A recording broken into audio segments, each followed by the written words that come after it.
وعلى آله وصحبه أجمعين أما بعد আজ 5 আগস্ট একটি ঐতিহাসিক দিন।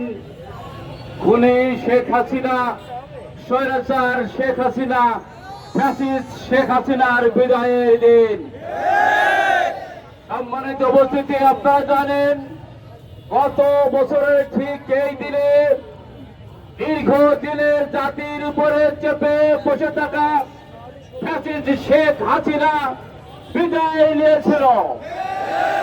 এই দেশের ছাত্র জনতা, আপামর জনতা তীব্র আন্দোলনের মুখে তাকে দেশ থেকে বাধ্য করেছিল। সম্মানিত ভাই সব, 2009 সালের একটি কারচুপি নির্বাচনের মাধ্যমে তারা ক্ষমতাসীন হয়ে কেয়ারটেকার সরকার ব্যবস্থা বাতিল করে বারবার কারচুপির নির্বাচন করে জনগণের উপরে জুলুম নির্যাতন চালিয়ে এই দেশের ক্ষমতাসীন তারা হয়েছিল এবং টিকেছিল।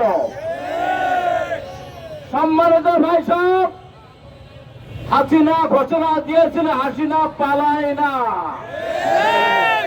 শেখ হাসিনা পালিয়েছে কিনা? পালিয়েছে তো বটেই।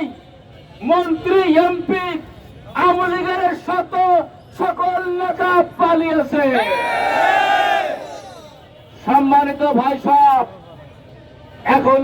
এখনো পর্যন্ত দেশের বাইরে ভিতরে ওই ফ্যাসিস্ট অপশক্তি ষড়যন্ত্রে লিপ্ত রয়েছে। এই ফ্যাসিস্টের ষড়যন্ত্র সম্পর্কে দেশবাসীকে, বিশেষ করে জেলাবাসীকে সজাগ এবং সতর্ক থাকতে হবে।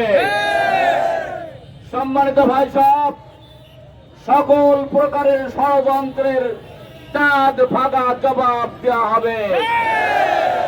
সম্মানিত ভাই সব, আওয়ামী ফ্যাসিস্ট শক্তি দেশে বিদেশে যেখানেই মাথা ছাড়া দিয়ে ওঠে সেখানেই তাদেরকে থামিয়ে দিতে হবে।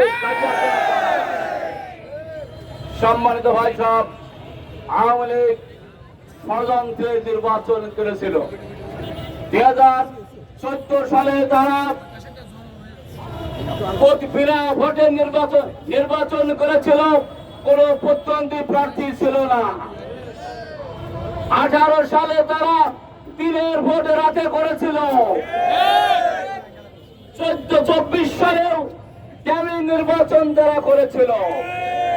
সম্মানিত উপস্থিতি, বাংলাদেশের মানুষ 24 সাল মার্কা নির্বাচন, 18 সাল মার্কা নির্বাচন, 14 সাল মার্কা নির্বাচন আর দেখতে চায় না। সম্মানিত উপস্থিতি, পেয়ার পদ্ধতিতে নির্বাচন দিতে হবে। ফ্যাসিস্ট হাসিনার সরকার সহ তার দোষরদের বিচার করতে হবে। সংস্কার করে নির্বাচন দিতে হবে। জুলাই যোদ্ধাদের পুনর্বাসন করতে হবে। সম্মানিত উপস্থিতি, আপনারা প্রতিকূল আবহাওয়া উপেক্ষা করে আজকে সংগঠন আহ্বানে সাড়া দিয়েছেন, আপনাদেরকে ধন্যবাদ বরবাদ জানাই। সাথে ইসলামী আন্দোলন বাংলাদেশ চরমোনায় ভাইরা আমাদের সাথে আছে।